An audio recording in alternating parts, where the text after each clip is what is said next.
Hello and welcome to Updog Sports Talk. Today we are actually doing a recording for NCAA March Madness. My name is Dilbert, and joining me today is Wingus the Dingus. Dilbert and Dingus break Yeah, down March Madness. That is today's show. if you're But familiar, if you're familiar with the comic strip Dilbert. I mean, what happened to you? We were known as the bearded council for a long time. We even got comments on YouTube thinking us and the intern were triplets because we all had glasses and had beards. And now look at you getting rid of it. This like I don't even think we're allowed to have people without beards in the show, but here we are. Two things. One, I did it to mess with my family.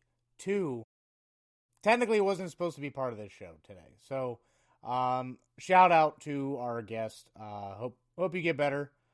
Yeah, let's kick it off. We are gonna do a debate of Yeah. every game in the tournament. Absolutely, and of course, we led off sounding like doofuses, and we will be very entertaining throughout this, but we'll provide you some good nuggets as well to help you pick your brackets during this March Madness season. Yeah, pay So, attention to Wingus the Dingus, not Dilbert. we will be doing this region by region. So we are going to be kicking this off with the East region, then the South region, then the West, then the Midwest. So let's kick off with the East region here. Our first matchup, the Duke Blue Devils versus Siena Saints. The Siena Saints' first appearance in well over a decade, back when Fran McCaffrey led them to tournament wins 2 years in a row before he left. Very underseeded here against Duke. What are your first thoughts? My first thought, baby, is oh, when the Saints, oh, when the Saints, oh, when the Saints go marching in. Sienna by 50. No, I'm playing. I mean, how often does a 1 seed lose to a 16 seed? Like twice in our life? Twice ever, yeah. Yeah. So, so yeah. I mean, I don't like those odds. So Yeah, Duke's pretty strong, right? yeah, I agree. I hate this for Siena. I've really thought the MAC, as I like to call it, because it's got the two A's, was Mac. was far too strong of a league to place their champion as a 16. And unfortunately, like getting matched up with Duke is just really unfortunate for Siena. A short-lived trip for them. I think we'll have Duke moving on in this one. Next, we go to Ohio State and TCU. Ohio State in the tournament for the first time in a few years. TCU, Jamie Dixon has led them back into the tournament again. What are your first thoughts? I mean, I feel like TCU was underrated there. Yeah, I mean, Big 12 is better than Big 10, and TCU has one more win. But yeah, but I guess Ohio State played two more games, so I don't know. My gut says TCU in this one. yeah. I think it's a good rule in general to usually pick the nines over the eights. And really, this year, I don't think it makes a lot of the difference because these one seeds are so good. I agree with TCU on this one. Jamie Dixon usually manages to get his teams one game around there. Next, we have St. John's in Northern Iowa. Get ready because this game is going to be an absolute rock fight. Both teams very heavy on the defensive side and not consistent offensively. What are your first thoughts? I mean, 5-12 is usually smelling some upsets. But I mean, I don't know. I don't know about this one in particular. I think St. John's was a little uh they got the short end of the stick on the seeding also. Um as much as I want to pick Northern Iowa, I think shoot, what's his face? His son literally coaches at Xavier. Rick Pitino. Pitino. Yeah. I think Pitino's got them going enough to, I don't know, at least get out of the first round. Yeah, I looked at this game like Northern Iowa is like usually a pretty good spoiler team. Ben Jacobson knows how to win in the tournament, and if they shoot like they did in Arch Madness, this team is absolutely lethal. Problem is they've had some time off since they finished their conference tournament. For a team that was getting hot at the right time, I don't know if I like that extra time off. I'm going to go with St. John's as well. So far, no debates. Next, we have Kansas versus Cal Baptist. Cal Baptist has one of the most interesting players in the tournament. Dominic Daniels Jr. is an elite scorer. He went for 47 at one point this year. But don't lead that to believe that Cal Baptist is an offensive based team. This is actually a strong defensive team. They usually prefer to slow the pace down. Can Cal Baptist pull off the impossible, or do you see Kansas rolling here? I mean, how Cal Baptist won was one to talk about on that missed dunk, and they walk away with the win. Yeah, that was crazy. I don't think I've ever seen that. I know. Like all the commercials. A buzzer-beating dunk that just rims out. Yeah, and like all the commercials around there, they're always like, they're selling their product like it's a slam dunk, and now that phrase doesn't work anymore. That being said, though, I think I don't know. I really don't want to keep chalking this thing. I guess we had an upset with TCU, but I don't like too much chalk. But I feel like this is one you got to chalk. Yeah, this is kind of an interesting region just because there's so many really good coaches here. A lot of legendary coaches in this initial region, which is going to make it a bloodbath later on, but I don't know if it leads to a lot of hope for upsets. Next, we go to Louisville in South Florida. This South Florida team has been electric down the stretch. They are very good on offense, and they've been playing better defense down the stretch too. They had times early in the year where their defense wasn't so great. We'll see if that resurfaces against Louisville, but what do you think about this one? I don't know. I watched a couple of Louisville games, and maybe it was just the ones that I saw, but Louisville didn't overly impress me. Like, you could tell they were good, but they didn't really impress. And for that reason, I think that this is smelling an upset. I kind of like that too. Like, I want to go with the South Florida Bulls in this one. It's a team I like playing the hot hand here. They're playing such great basketball right now. Louisville has been kind of up and down all year. The one thing I will mention is that Louisville typically they've been struggling against teams that are higher seeds and usually taking care of business, but there's just, I don't know, this Louisville team just doesn't feel special to me. But while the South Florida team, the way they finished down the stretch, that feels special to me. I like the Bulls as well. We go to Michigan State and North Dakota State. North Dakota State had an excellent year. They have a lot of options of guys who could score for them. But, I mean, Michigan State, they don't call it January, February Izzo for nothing. Who do you think could win this one? Well, I mean, we're used to seeing Michigan State as a 1, 2, or 3 seed, and I feel like the past few years they had dropped down a couple pegs. I think they're kind of back this year. I think Tom Izzo kind of found his group. I don't know if they'll win the whole thing, but I think that they can make it a round or two. So I don't know. I think Tom Izzo's got this group at least getting past North Dakota State. Yeah, kind of a rough exit to the Big Ten tournament, which kind of tells me they'll show up pretty fired up for this one. So, yeah, I agree with Michigan State on that one. We go to the 7-10 matchup, UCLA and UCF. Mick Cronin, angry as always, and then taking on UCF here.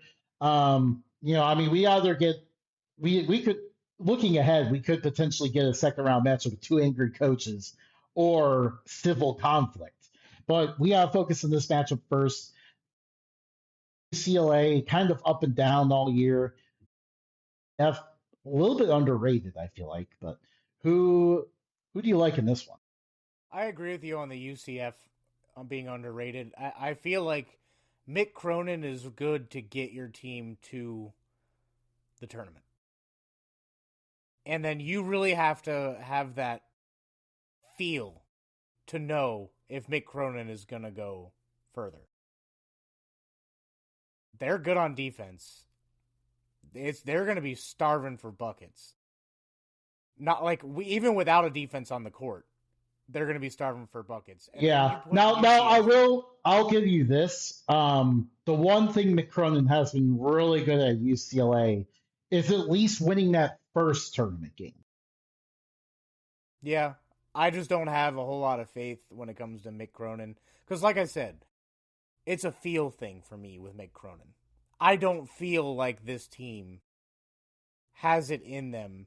I feel like they're going to look at UCF and be like, yeah, you guys really still belong in the American. And I feel like that's how UCF plays is, hey, we're no longer part of the American. Stop saying that. So I think that UCF's going to put up a fight in this one. I think they win it. We have our first disagreement here. I'm not going against Mick Cronin in that first round game. I don't know if they go any further, but it's just I don't know. Like when I initially this felt like one of those matchups where I initially looked at it, I liked UCF, but then I thought about it more, kind of looked more at UCLA's history, and I feel like I'm starting to like the Bruins more here. I'm not opposed to picking Mick Cronin. I just know how he is in tournament time. I will concede. We can choose UCLA, but just know I'm doing a separate bracket, and for that one, I'm picking UCF. Good deal. Mentioning angry coaches, Dan Hurley and UConn taking on Furman. Furman, another team that really feels like they got underseeded. And I understand, like, a lot of the regular season was kind of waiting for this team to live up to their potential. But when they came to the conference tournament, they did that. This team has a lot of talent. The last time they were in March Madness, they pulled off an upset. Do they have another one in them? No, I think UConn wins this one favorably. Yeah, I just don't like betting against Dan Hurley in March Madness. It feels like he's a pretty sure thing. So we gotta have a UConn moving on there. And now that gets us to the second round of the East region. The Duke Blue Devils taking on TCU. Does TCU stand any chance here? No, Yeah, I think was it Cam Boozer yeah, for Duke? I think Cam Boozer is gonna kind of lead this Duke team pretty far. yeah, I agree. I know there's some injuries there which may hurt them down the line. Um, Again, like these one seeds are just so good this year. It's definitely a lot different than what we're used to seeing with that. So Duke definitely moving on there. But then we got St. John's and Kansas. Rick Pitino taking on Bill Self. That's a coaching matchup. Yeah, yeah. This is where again, like we get all these legendary coaches in this region.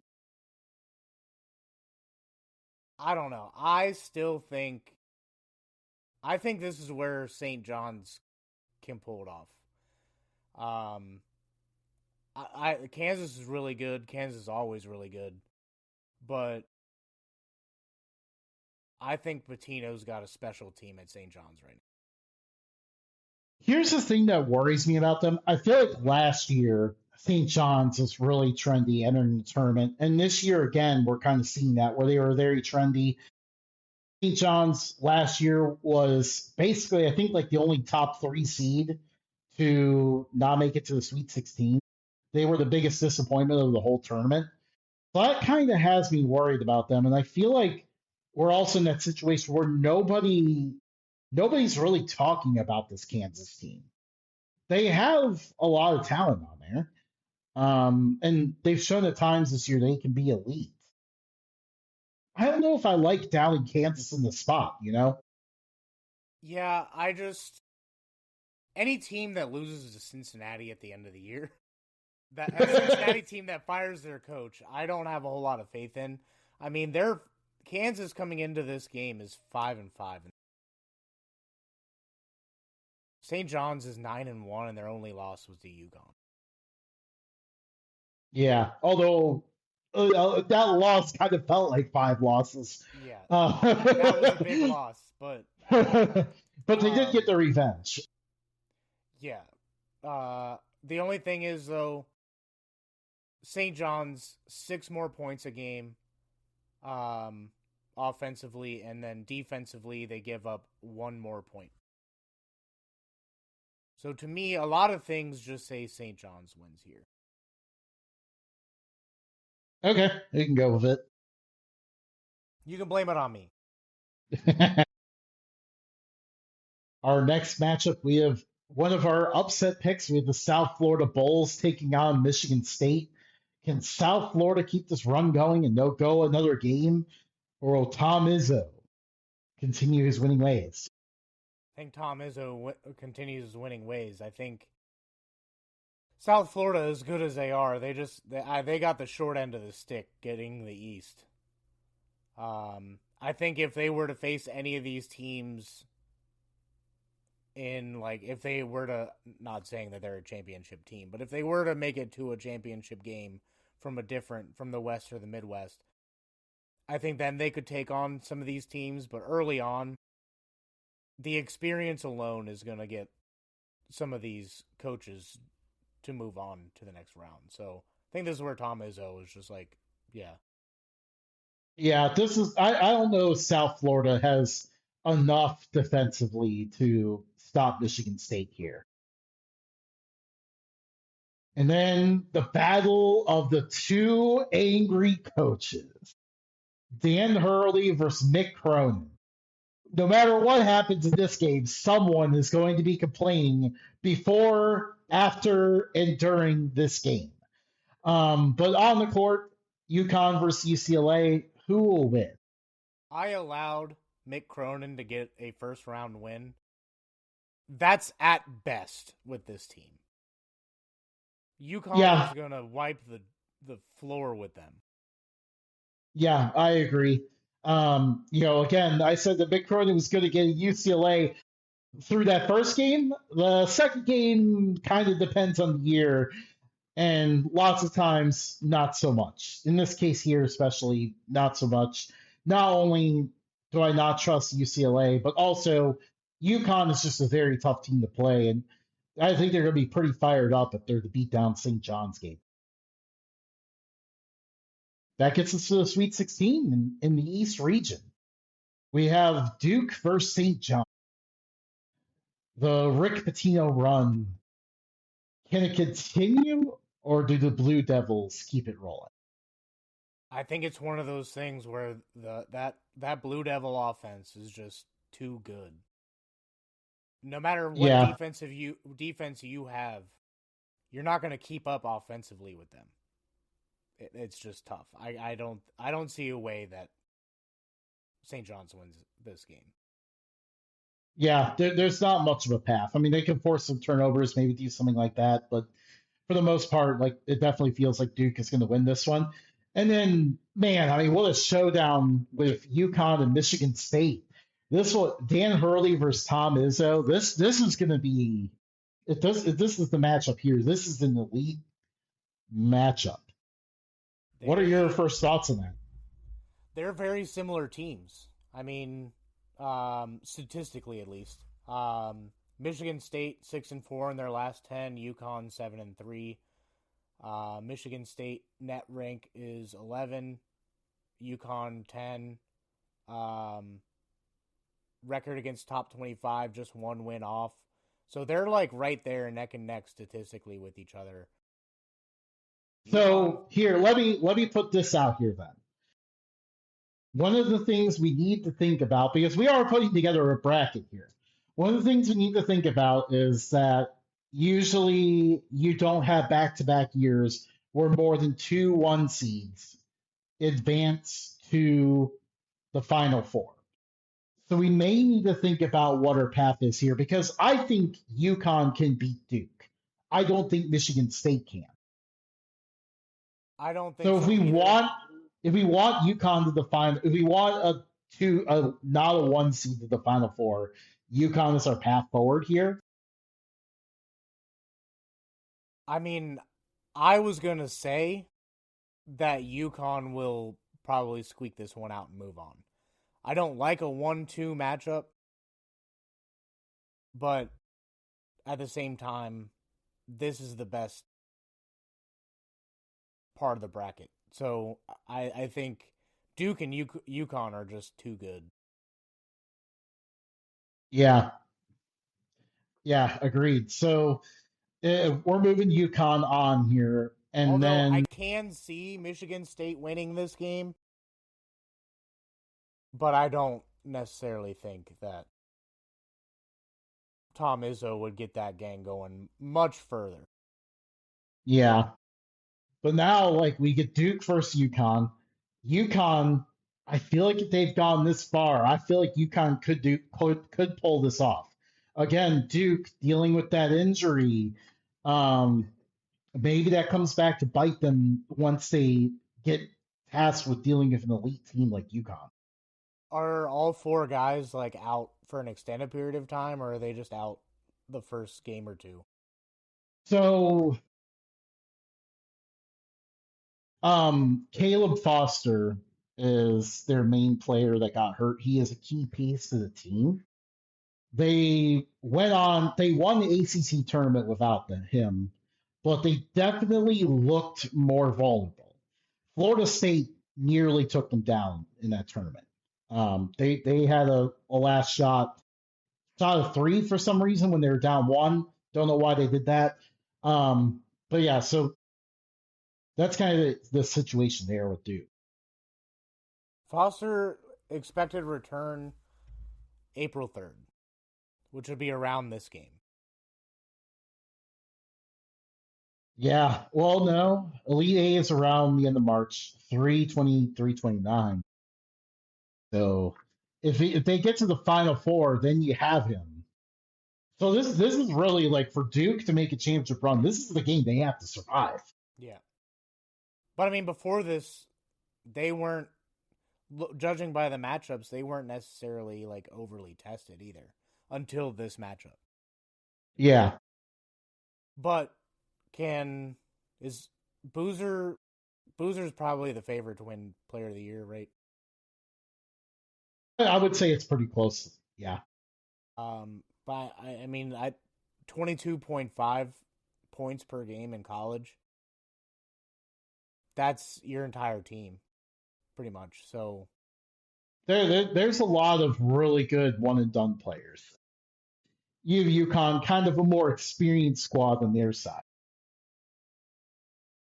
I don't know. I'm okay with UConn upsetting here on the basis that um, Duke is shorthanded, but I don't know. This Duke team just reeks of championship caliber ness. Absolutely. But hey, if we're to win these challenges that we're a part of, we gotta be bold. I think UConn going to the Final Four is bold. All right, let's do All it. right, we got UConn in the Final Four. They're coming out of the East region.